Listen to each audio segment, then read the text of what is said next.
kids. That's what we decided Be to brilliant. say. Be brilliant. All right, 7:22. Let's talk about the U.S. Senate race in Pennsylvania. Republican Pat Toomey continues to hold a modest lead over his Democratic challenger Joe Sestak.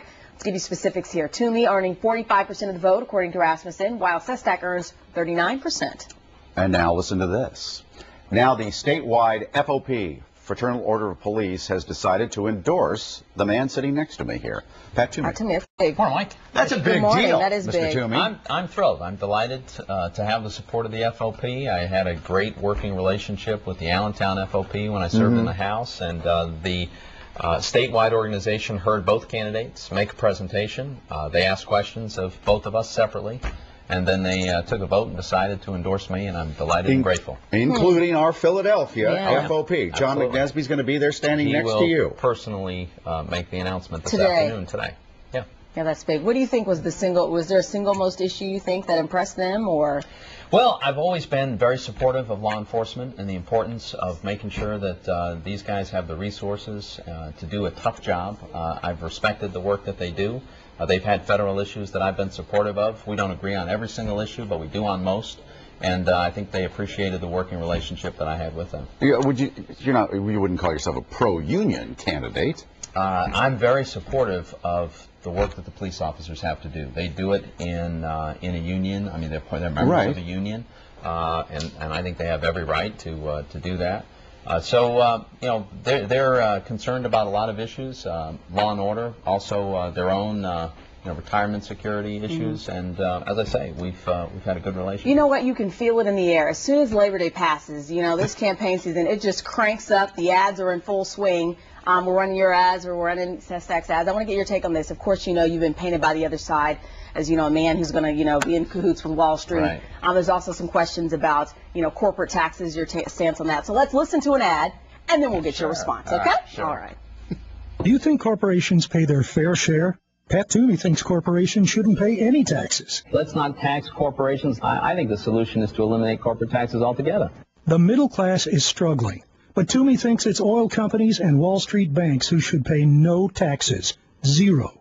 No wonder Toomey's been called Wall Street's congressman. I know it drives you crazy that we run Joe Sestak's ads when you come on, but you're no here worries. to defend Yeah. yourself. And when he's well- here, we run yours. So. Yeah. All right, fair enough.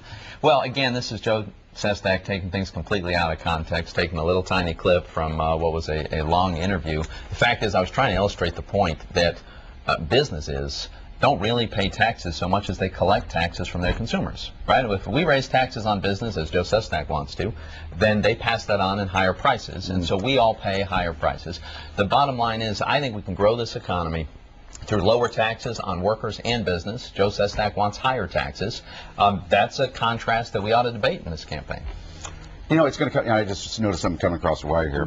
Republicans are proposing a 2-year freeze on all tax rates and a cut in governmental spending to levels of 2008. Do you think that's possible?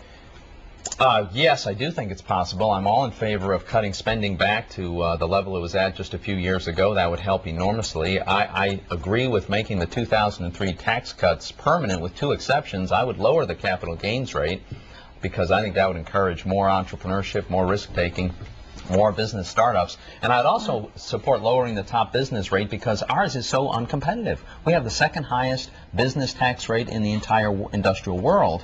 We put ourselves at a competitive disadvantage, and we should diminish that. You know, when you guys, it's going to come down to, do you think this stimulus package worked, that the president did, and maybe we should continue it, or did it not work? How does anybody prove if it worked or not? The president says we have almost 3 million new jobs because of the stimulus package. Well, you know, they are always making this comparison of what would have been if we hadn't Well, you borrowed don't and know. spent. Right, and they can never prove it, and so that's what they say. But so how let's can you look at prove the facts. converse? Well, here's what we can prove. What we can prove is they promised us if they got their $800 billion spending bill, unemployment wouldn't go over 8%. 8%. It went over 10. Since they got their stimulus bill, 2.5 million Americans have lost their jobs, including tens of thousands of Pennsylvanians. The fact is, it got worse. You can't borrow But how and do we spend know your way if to it would have been, prosperity. you know, everybody talks about maybe we could have fallen into another depression or, you know. Well, the depressions don't get caused because the government's not spending enough money. That's not the cause of it, right? If more borrowing and spending were the solution, Greece would have the best economy in the world.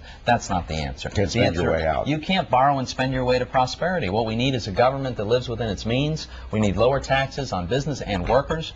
We need incentives that encourage people to start new businesses.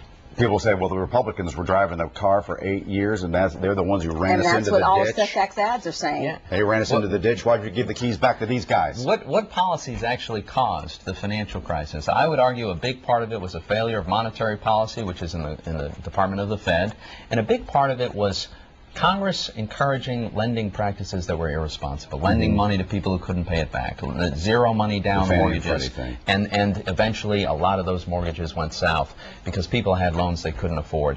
This was policy that Congress, Democrats, Barney Frank and others, and Joe Sestak, all the guys supporting Joe Sestak, were encouraging really irresponsible lending policies. All right, Jimmy, thank you for coming in. Yes, for come here on Good Day in Debate. And, of course, we'll have Joe Sestak on probably Yes. next week. Coming up.